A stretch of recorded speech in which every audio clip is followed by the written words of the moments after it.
Hello everyone, welcome to the channel. तो यार आज हम लोग कर रहे हैं calculation of new profit sharing ratio on the basis of adjustment of goodwill. ठीक है, तो इस क्वेश्चन में ना हमें क्या बोल रहा है, न्यू रेशियो निकालने को बोल रहा है। थोड़ा सा डिफरेंट है क्वेश्चन। क्वेश्चन में ना आपको जर्नल गिवन है, ठीक है, ये क्वेश्चन का ही पार्ट है। जो जर्नल का फॉर्मेट दिख रहा है ये क्वेश्चन का पार्ट है, ठीक है। तो थोड़ा सा डिफरेंट वे ऑफ आस्किंग है इस क्वेश्चन में। क्वेश्चन बहुत ईजी है, समझ लेते हैं जरा कैसे करेंगे, न्यू रेशियो निकालेंगे। ठीक है, रीड करते हैं। N V and K are partners sharing profits and losses in the ratio of 2:1। ठीक है, तो ओल्ड रेशियो गिवन है। From 1 April they decide to change the profit sharing ratio. तो प्रॉफिट शेयरिंग रेशियो चेंज हो रही है। They pass the following adjustment entry. तो आपको एडजस्टमेंट एंट्री पता होनी चाहिए कि जब भी हम किसी पार्टनर को डेबिट करते हैं, इसका मीनिंग क्या है। हम डेबिट करते हैं गेनिंग पार्टनर को, ठीक है, जिस पार्टनर को फायदा हो रहा है। तो गेनिंग पार्टनर को हम करते हैं डेबिट और क्रेडिट करते हैं हम सैक्रिफाइसिंग पार्टनर को। तो ये आपको पता होना चाहिए, तभी इस जर्नल का हम कुछ फायदा उठा पाएंगे। तो गेनिंग पार्टनर कौन है, एन और के। और यहाँ पे गेनिंग शेयर कितना है, क्या बोला मैंने, गेनिंग शेयर। ठीक है, गेनिंग शेयर कितना है यहाँ पे। तो निधि ने गेन करा है 3/25, काव्या ने गेन करा है 2/25। और ये 2 लाख ना गुडविल ऑफ द फर्म होगा, ठीक है, क्योंकि गुडविल ऑफ द फर्म से हम गेनिंग शेयर को मल्टीप्लाई करते हैं ना। और यहाँ पे 5/25 क्या है, सैक्रिफाइसिंग शेयर। ध्यान से सुनो, मैं क्या कह रहा हूँ, शेयर कह रहा हूँ, शेयर। ठीक है, और ये बहुत इंपॉर्टेंट इन्फॉर्मेशन थी शेयर वाली, इसको रेशो नहीं समझना, रेशो नहीं है, ये शेयर है। ठीक है, अब आपको क्या करना है, अप्रोच में आपको बता देता हूँ इस क्वेश्चन की। ओल्ड शेयर क्या है, जैसे मैं आपको निधि का बताऊं, निधि का ओल्ड शेयर है 2/5। निधि का यहां से देखा ओल्ड शेयर है 2/5। इसको गेन हो रहा है, इसको फायदा हो रहा है, तो इसको फायदा कितना हो रहा है, 3/25। तो जस्ट इसमें ऐड कर दो, तो आपको न्यू शेयर मिल जाएगा 2/5 प्लस 3/25। ठीक है, ये सॉल्व करके, जैसे इसको अगर सॉल्व करेंगे 25 पे डिनोमिनेटर लाते हैं, तो ये आ जाएगा हमारा 13/25। ठीक है, तो ये निधि का हो गया। सिमिलरली के का देखो, के का पुराना शेयर देखो क्या, 1/5। यहां से देखो के लास्ट है ना, काव्या लास्ट पार्टनर है, तो के का क्या, 1/5। तो 1/5 पुराना, और गेन इसका क्या है, 2/25। तो वो ऐड कर दो, ठीक है, वो ऐड कर दोगे तो न्यू शेयर आ जाएगा। ठीक है, ऐसे ही वी में क्या करेंगे, ये सेक्रीफाइस कर रहे हैं, तो इसका वी का क्या है, 2/5 माइनस कर देंगे 5/25। ठीक है, इसमें से सब्ट्रैक्ट कर देंगे। ठीक है, तो एक बार मैं इसकी वर्किंग कर देता हूँ प्रॉपरली। और वो यही बोल रहा है, what will be the new profit sharing ratio of partners assuming capital of partners are fix. Fix का मीनिंग ये होता है कि आपकी जर्नल में करंट अकाउंट वर्ड आएगा। ठीक है, तो हमें जर्नल करनी तो है नहीं, तो हमें क्या करना है, सिर्फ न्यू रेशियो निकालनी है। तो हमें इस बात से इतना फर्क नहीं पड़ता कि कैपिटल फिक्स है या फ्लक्चुएटिंग है। ठीक है भाई, स्टार्ट करते हैं सोल्यूशन को। तो ओल्ड रेशियो मैंने लिख लिया, तो अब हम न्यू शेयर निकाल रहे हैं। तो न्यू शेयर कैसे आएगा, ओल्ड रेशियो की हेल्प से ही आएगा। तो मैं सबका पहले ना ओल्ड शेयर लिख रहा हूँ, यहाँ पे न्यू शेयर हेडिंग है, लेकिन मैंने अभी क्या लिखा, सबका ओल्ड शेयर लिखा ऊपर वाली रेशियो को देखकर। ठीक है, तो एन और के कौन है, गेनिंग पार्टनर है। ठीक है, ये लोग गेन कर रहे हैं, एन भी गेन कर रहा है, के भी गेन कर रहे हैं। तो ये लोग गेन कर रहे हैं ना, तो इनके पुराने शेयर में कुछ चीजें क्या करेंगे, ऐड करेंगे। ठीक है, ऐड क्या करेंगे, गेनिंग शेयर ऐड करेंगे। तो एन में ऐड कर देंगे 3/25 और के में ऐड कर देंगे 2/25। ठीक है, तो 2/5 प्लस 3/25 आएगा 13/25। ठीक है, ये जो 3/25 है जर्नल एंट्री से देखा है, ये 2/25 भी जर्नल एंट्री से देखा है क्वेश्चन में। ठीक है, तो ये हमारा कितना हो जाएगा, 7/25। तो वी ने क्या किया, पार्टनर वी ने करा है सैक्रिफाइस। तो सैक्रिफाइस का मीनिंग है इसका ओल्ड शेयर में से माइनस कर दोगे इसका सैक्रिफाइसिंग शेयर। ठीक है, तो जाके इसका न्यू शेयर आ जाएगा। तो ये हो जाएगा हमारा 5/25। ठीक है, तो अब आपको देखो न्यू शेयर तीनों का मिल गया ना, तो इसी को देखकर न्यू रेशियो नहीं निकाल सकते। डिनोमिनेटर देखो सबका सेम आ रहा है, तो 25 डिनोमिनेटर सेम है, तो न्यूमरेटर की रेशियो हो जाएगी 13:5:7। ठीक है, तो ये न्यू रेशियो हमारी ऐसे निकाल लेंगे। नेक्स्ट क्वेश्चन देखो, हेडिंग चेंज हो रही है, कह रहा है accounting of reserves accumulated profits and losses. देखो, जब भी फर्म के पास कुछ पुराने रिजर्व्स, पुराना रिजर्व मतलब पुराना प्रॉफिट, या एक्यूमुलेटेड प्रॉफिट, एक्यूमुलेटेड मतलब ऐसा प्रॉफिट जो बटा नहीं है पहले, ठीक है, या एक्यूमुलेटेड लॉसेस ऐसे लॉसेस जो पहले पार्टनर्स में नहीं बांटे गए। ठीक है, तो जो भी ऐसी चीजें होती है ना, ये किस में जाती हैं, आपको पता होना चाहिए, ये जाती है ओल्ड रेशियो में। ठीक है, प्रॉफिट होगा तो उनका कैपिटल इंक्रीज हो जाएगा, लॉस होगा तो उनकी कैपिटल डिक्रीज हो जाएगी। लेकिन किस रेशियो में जाती है, ओल्ड रेशियो में जाती है। ये बात लर्न करने वाली, ठीक है, क्योंकि ओल्ड रेशियो न्यू रेशियो दो रेशियो क्वेश्चंस में गिवन होती है, तो आपको पता होना चाहिए आपको ओल्ड रेशियो यूटिलाइज करनी है। स्टार्ट करते हैं नेक्स्ट क्वेश्चन डिस्कस करना। कह रहे हैं N and A are partners in a firm sharing profits and losses equally. Equally मतलब क्या हो गया, 1:1, क्योंकि दो पार्टनर्स हैं। With effect from 1 April they decided to share future profits in the ratio of 3:2। तो न्यू रेशियो क्या हो गई भाई, 3:2 हो गई। On the date of change in PSR, the profit and loss account had a credit balance of 1,50,000। अच्छा, अब यहाँ पे देखो क्या लिख रहा है, profit and loss account had a credit balance. याद रखना, क्रेडिट बैलेंस का मतलब होता है प्रॉफिट, क्रेडिट बैलेंस का मतलब होता है प्रॉफिट। और अगर आपको गिवन होगा debit balance, P and L account का अगर गिवन होगा डेबिट बैलेंस, तो उसका मीनिंग होता है लॉस। लेकिन हमारे क्वेश्चन में क्रेडिट बैलेंस है, मतलब है प्रॉफिट। तो अब दोबारा पढ़ते हैं इस लाइन को। कह रहे हैं on the date of change in PSR the profit and loss account had a credit balance of 1,50,000। Pass the necessary journal entry for the distribution of the balance in PNL account before the change in PSR. तो हमें कुछ नहीं करना, हमारे को just ये profit बांट देना है। किस रेशो में बांटना है? ओल्ड रेशो में बांटना है। तो जर्नल एंट्री इसकी कर देते हैं और आंसर हमारा हो जाएगा। देखो भी स्टार्ट करते हैं सोल्यूशन। सोल्यूशन में डायरेक्ट जर्नल से पहले मैं आपको एक चीज समझाना चाहता हूं, तो इसको जरा समझते हैं। अगर फर्म के पास प्रॉफिट होगा तो प्रॉफिट किसको जाएगा? पार्टनर्स में डिस्ट्रीब्यूट होगा। तो पार्टनर्स का कौन सा अकाउंट होता है बिजनेस में? कैपिटल अकाउंट होता है। ठीक है, इतनी बात हमें समझ में आती है। तो जब भी फर्म प्रॉफिट अर्न करेगी तो कैपिटल बढ़ेगी या कम हो जाएगी? आप जरा सोचो, प्रॉफिट अगर पार्टनर्स को दिया जाएगा तो उनकी कैपिटल क्या होगी? इंक्रीज कर जाएगी। ठीक है, और सिमिलरली अगर लॉस दिया जाएगा तो पार्टनर्स की जो कैपिटल अकाउंट है क्या होगा? वो डिक्रीज कर जाएगा, क्योंकि फर्म ने ना प्रॉफिट अपने पास रखना है ना लॉस अपने पास रखना है, उसने ट्रांसफर कर देना प्रॉफिट और लॉस को कैपिटल में। ठीक है, तो कैपिटल इंक्रीज जब भी होगी ना, कैपिटल को आपने क्या करना है? हमेशा क्रेडिट करना है। ठीक है, कैपिटल अकाउंट को आपने हमेशा क्या करना है? क्रेडिट करना है जर्नल एंट्री में। जब भी कैपिटल हम डिक्रीज करेंगे, आपने क्या करना है? कैपिटल अकाउंट को डेबिट करना है। ठीक है, रूल वो लग रहा है भाई, रूल लग रहा है लाइबिलिटी, क्योंकि कैपिटल का नेचर क्या है? लाइबिलिटी नेचर है। तो लाइबिलिटी बढ़ने पे क्रेडिट होती है, लाइबिलिटी कम होने पे डेबिट होती है। तो रूल लाइबिलिटी लग रहा है। ठीक है, लाइबिलिटी वाला रूल लग रहा है। तो अब इसमें देखो, हमें प्रॉफिट एंड लॉस अकाउंट बांटना है, तो डेबिट क्रेडिट कैसे करते हैं मैं वो समझा रहा हूं। तो हमें पता है प्रॉफिट बढ़ेगा ना, तो दोनों पार्टनर के कैपिटल अकाउंट बढ़ेंगे। तो कैपिटल अकाउंट जब बढ़ते हैं तो क्या करते हैं? क्रेडिट करते हैं। तो एन का कैपिटल अकाउंट बढ़ा दो, ए का भी कैपिटल अकाउंट बढ़ा दो, तो दूसरी चीज ऑटोमेटिकली डेबिट होगी ना, क्योंकि दोनों क्रेडिट तो हमने बता ही दिए। तो profit and loss account automatically क्या हो गया? डेबिट हो जाएगा 1,50,000 से। ठीक है, रेशो यहाँ पे ओल्ड रेशो जो कि क्या है? इक्वल। ये कौन सी रेशो है? Old ratio. मैं बार बार ही बता रहा हूँ, पुराने प्रॉफिट्स पुराने लॉसेस हमेशा जाएंगे ओल्ड रेशो में। तो 75,000 और 75,000। तो जस्ट एक ये सिंगल जर्नल एंट्री हमारे को इस क्वेश्चन में करनी थी। स्टार्ट करते हैं अब नेक्स्ट क्वेश्चन। कह रहे हैं Om and Shiv are partners in a firm sharing profits in the ratio 4:1। तो ओल्ड रेशियो दी है। ठीक है, ओल्ड से ही मतलब है हमारे को। फिर कह रहे हैं they decided to share future profits in the ratio of 3:2। W.E.F इसका क्या मीनिंग होता है भाई? W.E.F का मीनिंग होता है विद इफेक्ट फ्रॉम। ठीक है, विद इफेक्ट फ्रॉम 1 अप्रैल, मतलब 1 अप्रैल से न्यू रेशियो लागू है। ठीक है, on that date P&L account showed debit balance of 1 lakh. देखो डेबिट का मीनिंग क्या होता है? P&L अकाउंट के डेबिट का मीनिंग होता है लॉस। ठीक है, तो अब लॉस आ गया, पिछले क्वेश्चन में प्रॉफिट था। ठीक है, ओल्ड रेशियो में लॉस बटेगा, कैपिटल अकाउंट डिक्रीज होंगे, तो जर्नल में कैपिटल अकाउंट होंगे डेबिट। ठीक है, करते हैं इसके आंसर को। देखो भाई, लॉस है, आंसर इसका बिल्कुल उल्टा होगा प्रीवियस वाले से, क्योंकि लॉस है तो कैपिटल अकाउंट कम करने हैं। तो जब भी कैपिटल अकाउंट डिक्रीज होंगे क्या करने हैं? डेबिट। ठीक है, तो दोनों पार्टनर्स के कैपिटल अकाउंट कर देंगे हम डेबिट। कौन सी रेशो में? ओल्ड रेशो में। ओल्ड रेशो क्या है? 4:1। और यहां पर आप क्रेडिट कर दोगे P&L अकाउंट। ठीक है, तो 1 लाख का लॉस है, 1 लाख का लॉस है, 4:1 में जाएगा तो कितना हो जाएगा भाई?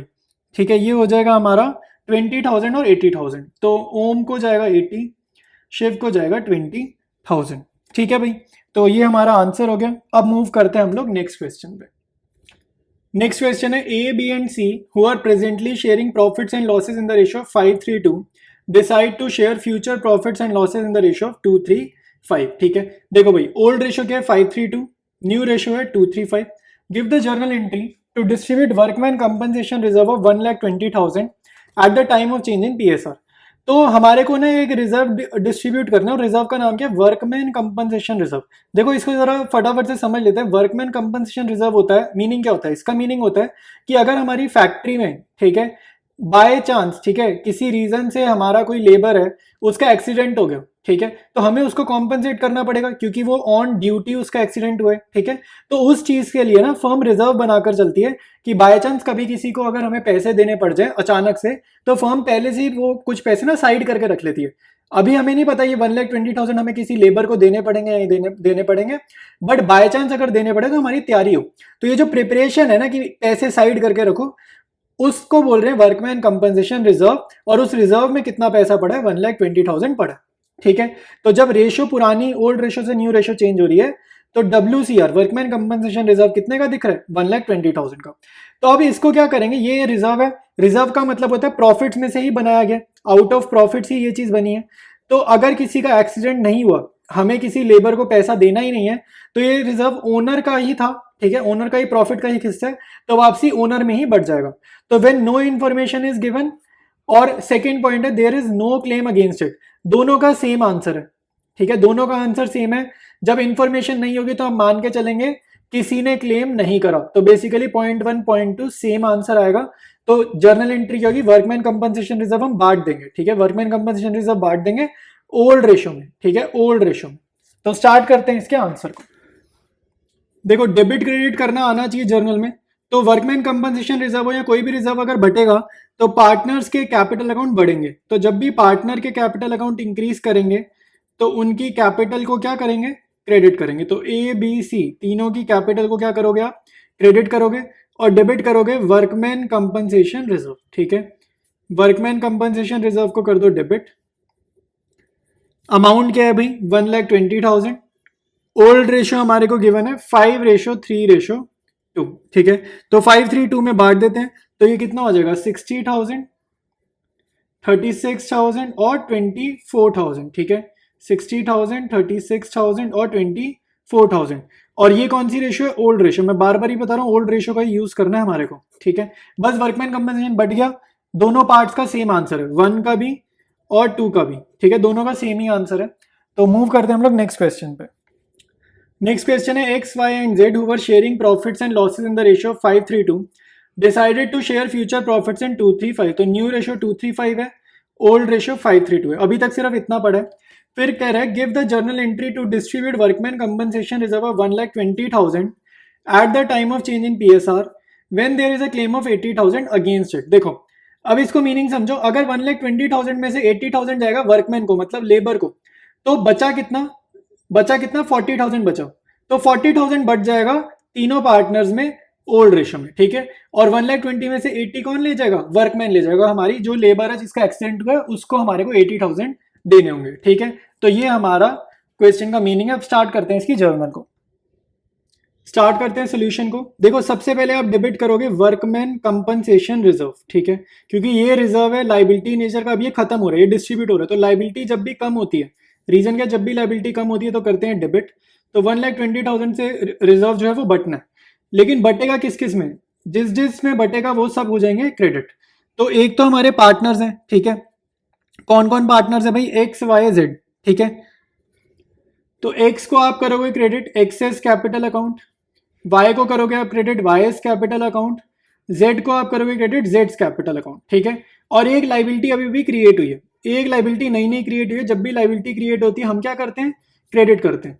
तो उसको बोल रहे हैं हम workman compensation claim, workman compensation claim. तो क्लेम कितना है भाई, 80,000 का क्लेम है। तो 1,20,000 में से 80 तो वर्कमैन के क्लेम में चले गए, बचे हुए 40,000 ये जाएंगे ओल्ड रेशो में। और ओल्ड रेशो क्या है, 5:3:2। ठीक है, ओल्ड रेशो क्या है, 5:3:2। तो ये हमारे पास हो जाएगा 20,000, 12,000 और 8,000। ठीक है, तो ये हमने 40,000 को 5:3:2 में बांट दिया, वर्कमैन को भी 80,000 दे दिया और रिजर्व पूरा बढ़ गया। तो ये एक सिंगल जर्नल एंट्री है हमारे आंसर का सोल्यूशन। डिस्कस करते हैं नेक्स्ट क्वेश्चन। कह रहे A, B and C who were sharing profits in the ratio of 5:3:2 decided to share profits in the ratio of 2:3:5। तो ओल्ड रेशो 5:3:2, न्यू रेशो 2:3:5। ठीक है, ये अच्छा क्वेश्चन है, इसको स्टार मार्क करो। अभी तक ऐसा हमने नहीं किया, इस क्वेश्चन को स्टार मार्क करते हैं। तो कह रहे हैं with effect from 1 April new ratio आई है। Workman compensation reserve existed at 1,20,000, तो रिजर्व 1,20,000 का था। एंड वर्कमैन कंपनसेशन क्लेम कितना है, 1,50,000 एग्जिस्ट। ठीक है, तो वर्कमैन कंपनसेशन क्लेम कितना है, 1,50,000 का। अब आपको एक बात समझ में आनी चाहिए, यहां पर क्लेम का अमाउंट क्या है, ज्यादा है रिजर्व के अमाउंट से। अब तक जितने भी क्वेश्चन करे हैं उसमें क्या था, या तो क्लेम था ही नहीं या फिर क्लेम रिजर्व की अमाउंट से कम का था। ठीक है, रिजर्व की अमाउंट से कम का था, लेकिन इसमें रिजर्व क्या है, 1,20,000। तो क्लेम कह रहा है 1,20,000 तो है ही है, ऊपर से 30,000 और देने हैं क्लेम में। ठीक है, तो क्लेम बहुत ज्यादा है, 1,50,000 का क्लेम है। तो ऐसे केस में हम कैसे ट्रीटमेंट करते हैं उसको जरा समझते हैं, ठीक है। वो कह रहे हैं ना पास जर्नल एंट्रीज, तो इस केस से रिलेटेड कैसे जर्नल करेंगे वो समझते हैं। केस क्या है, जब क्लेम ज्यादा है रिजर्व से। तो स्टार्ट करते हैं इसके सोल्यूशन को, स्टार्ट करते हैं आंसर को। तो गिवन इन्फॉर्मेशन मैंने लिख लिया है, वर्कमैन कंपनसेशन रिजर्व लिख लिया 1,20,000 का, क्लेम लिख लिया 1,50,000 का, और ओल्ड रेशियो भी लिख लिया 532। सबसे पहले आप क्या करोगे भाई, आपको पूरा का पूरा रिजर्व यूटिलाइज करना है, ठीक है। तो रिजर्व यूटिलाइज करते हैं, ठीक है। तो हम एंट्री कैसे करेंगे वो समझते हैं। तो वर्कमैन कंपनसेशन रिजर्व को हमारे को डिस्ट्रीब्यूट करना है, ठीक है। चाहे क्लेम ज्यादा का है लेकिन पूरा 1,20,000 इसमें से निकालेंगे, तो 1,20,000 से ये होगा डेबिट, ठीक है। और क्रेडिट क्या होगा, वर्कमैन कंपनसेशन क्लेम। इस केस में पार्टनर्स में कुछ नहीं बचेगा, ठीक है। पार्टनर्स में डिस्ट्रीब्यूट होने के लिए कोई अमाउंट बच ही नहीं रहा, ठीक है। तो पार्टनर को क्रेडिट डेबिट कुछ नहीं करना। टू वर्कमैन कंपनसेशन क्लेम, तो क्लेम कितना है, क्लेम है 1,50,000 का। तो अब आप देखो, अब यहां पर देखो 30,000 का डिफरेंस है। अकाउंटिंग रूल्स के हिसाब से ना डेबिट साइड पे जो भी अमाउंट लिखो और क्रेडिट साइड पे जो भी हम अमाउंट लिखेंगे वो उनका टोटल होना चाहिए सेम। तो यहाँ पे हमारी एक बैलेंसिंग फिगर निकल रही है डेबिट साइड में 30,000 की, ठीक है। यहाँ पे एक बैलेंसिंग फिगर निकल रही है 30,000 की डेबिट में, तब जाके हमारा टोटल टैली करेगा। तो ऐसे केस में आप यहाँ पर डेबिट क्या करोगे, रीवैल्यूएशन अकाउंट, ठीक है। ये एक नया अकाउंट है, ये हमने बहुत ज्यादा यूज करना है क्लास 12th में। तो जब भी ऐसे केसेस आएंगे ना एक्यूमुलेटेड प्रॉफिट लॉसेस वाले, वहां पे बैलेंसिंग फिगर में क्या डाल दोगे, रीवैल्यूएशन अकाउंट डाल देंगे, ठीक है। तो रीवैल्यूएशन अकाउंट को डेबिट करना है 30,000 से। तो ये हमारी फर्स्ट एंट्री है इस क्वेश्चन की। सेकंड एंट्री पता है क्या होगी, सेकंड एंट्री होगी ये जो आपका रीवैल्यूएशन अकाउंट का डेबिट नेचर है ना, रीवैल्यूएशन अकाउंट का डेबिट मतलब लॉस, इसका मीनिंग क्या है, ये क्या है, लॉस है। आप खुद सोचो, अगर हम समझ के भी करें तो 1,50,000 का क्लेम मतलब फर्म को किसी को पैसा चुकाना है, हमारे पास खाली 1,20,000 रुपए थे उसको देने के लिए, तो 30,000 हमारे को और पे करने, तो एक तरीके का नुकसान हो गया ये, ठीक है। तो नुकसान हो गया, तो रीवैल्यूएशन अकाउंट का प्रॉफिट हो चाहे लॉस हो, जो भी बैलेंस होगा पार्टनर्स में बांट देंगे, ठीक है। तो रीवैल्यूएशन अकाउंट डेबिट है ना, तो नुकसान है, तो यानी कि जो भी हमारे पार्टनर्स हैं ए बी सी, ठीक है, तीनों को कर दोगे आप डेबिट, ठीक है। इन तीनों के पार्टनर्स के कैपिटल अकाउंट को करोगे डेबिट और ओल्ड रेशियो में करेंगे डेबिट, ठीक है। A is capital, B is capital, C is capital, 532। और यहाँ पे क्रेडिट क्या करेंगे, ये रिवैल्यूएशन अकाउंट डेबिट है ना, इसी को यहाँ पर कर देंगे क्रेडिट, ठीक है, रिवैल्यूएशन अकाउंट। इसका मीनिंग है कि रिवैल्यूएशन अकाउंट क्लोज हो गया, पहले डेबिट था, अब उतने ही अमाउंट से 30,000 से कर देंगे क्रेडिट, तो रिवैल्यूएशन अकाउंट हमारा हो गया क्लोज, मतलब कि ये लॉस बढ़ गया, ये ठीक है, ये लॉस बढ़ रहा है रिवैल्यूएशन का।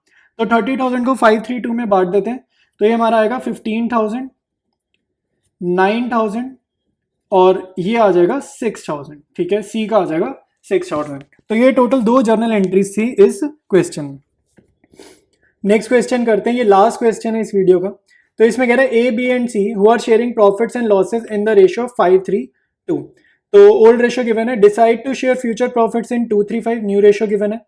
Give the journal entry to distribute investment fluctuation reserve of 20,000 at the time of change in PSR. देखो बिल्कुल सेम ट्रीटमेंट है जैसे वर्कमैन कंपनसेशन रिजर्व का करते थे, वैसे ही करना है इन्वेस्टमेंट फ्लक्चुएशन, मतलब इन्वेस्टमेंट में जो उतार चढ़ाव आ रहे हैं उसके लिए हमने क्या किया, 20,000 का रिजर्व बनाया। तो अब हम इन्वेस्टमेंट फ्लक्चुएशन रिजर्व यूज तब करते हैं अगर इन्वेस्टमेंट की वैल्यू गिर जाए, ठीक है। तो यहाँ पे देखो कह रहे हैं when investment market value 95,000 appears in the books at 1 lakh. देखो इसका मतलब है 1 लाख रुपए की खरीदी थी, ठीक है, बुक्स मतलब हमारी बुक में जब खरीदी थी तब 1 लाख रुपए की खरीदी थी, 1 लाख की परचेज करी थी, और आज की डेट में मार्केट वैल्यू उसकी 95,000। तो फॉल कितने का आ गया, फॉल आ गया 5,000 का, ठीक है। 1 लाख की खरीदी थी, आज 95,000 की, तो फॉल आ गया 5,000 का। तो इस रिजर्व में से 20,000 रुपए पड़े हैं इस रिजर्व में, तो 5,000 का हो गया नुकसान, 15,000 बढ़ जाएंगे पार्टनर्स में ओल्ड रेशियो में, और 5,000 का हो गया हमारा नुकसान। आई बात समझ में कि नहीं आई, ठीक है। तो इसको समझ लो, एक बार वीडियो को थोड़ा पीछे जाकर दोबारा से देखो, समझ में आ जाएगा। इसकी जर्नल करते हैं, बहुत ही इजी जर्नल है, ठीक है, फिर हमारा ओवर हो जाएगा, ठीक है। वीडियो उसके बाद हम एंड कर देंगे। स्टार्ट करते हैं भाई सोल्यूशन। देखो जैसे वर्कमैन कंपनसेशन रिजर्व डेबिट करते थे, वैसे ही सिमिलर तरीके से जो भी रिजर्व होगा, general reserve, workman compensation reserve, या हमारे क्वेश्चन में इन्वेस्टमेंट फ्लक्चुएशन रिजर्व, जो भी रिजर्व होगा डेबिट करेंगे, ठीक है। जितना भी प्रॉफिट होगा इस रिजर्व का पार्टनर्स में बांट देंगे, ठीक है। तो प्रॉफिट पार्टनर्स में बटेगा तो उनकी कैपिटल अकाउंट बढ़ जाएगी, तो ए को क्रेडिट करा, बी को क्रेडिट करा और सी को भी क्रेडिट करा, ठीक है। अब यहाँ पे देखो बांटेंगे कितना, ये चीज़ हमें समझनी है। 20,000 का रिजर्व है तो सारा का सारा रिजर्व हम ओल्ड रेशियो में नहीं बांटेंगे, क्योंकि 5,000 से इन्वेस्टमेंट्स की वैल्यू गिरी हुई है। तो जितने का भी फॉल आया ना, फॉल का अमाउंट क्या था 5,000, जितने का भी इन्वेस्टमेंट की वैल्यू में फॉल आया उसके लिए आप इन्वेस्टमेंट अकाउंट को क्रेडिट करोगे, ठीक है। फॉल वाले अमाउंट से इन्वेस्टमेंट के अकाउंट को आप करोगे क्रेडिट, 5,000 होगा वो। तो 20,000 रिजर्व में से 5,000 तो इन्वेस्टमेंट में चले गए नुकसान में, 15,000 बटेगा, ठीक है। तो 15K इन 532, ठीक है। तो 15K इन 532 कितना हो जाएगा? तो ये हो जाएगा 7,500, 4,500 और 3,000, ठीक है। तो ये हमारा सिंगल जर्नल एंट्री इस क्वेश्चन की। तो क्वेश्चन हमारा हो गया, ठीक है, सोल्यूशन पूरा हो गया। अच्छा, अगर भाई ओवर कर दिया, वैसे वीडियो एंड है, ठीक है। तो अगर आप लोग चैनल पे पढ़ रहे हो, ठीक है, या नए आए हो, अच्छा लग रहा है, समझ में आ रहा है, तो चैनल को अपने फ्रेंड्स के साथ शेयर ज़रूर करना है, ठीक है। और अभी तक अगर आपने सब्सक्राइब नहीं किया तो सब्सक्राइब भी ज़रूर करना है, ठीक है। कंटिन्यू करेंगे टीएस अग्रवाल बुक को नेक्स्ट वीडियो से।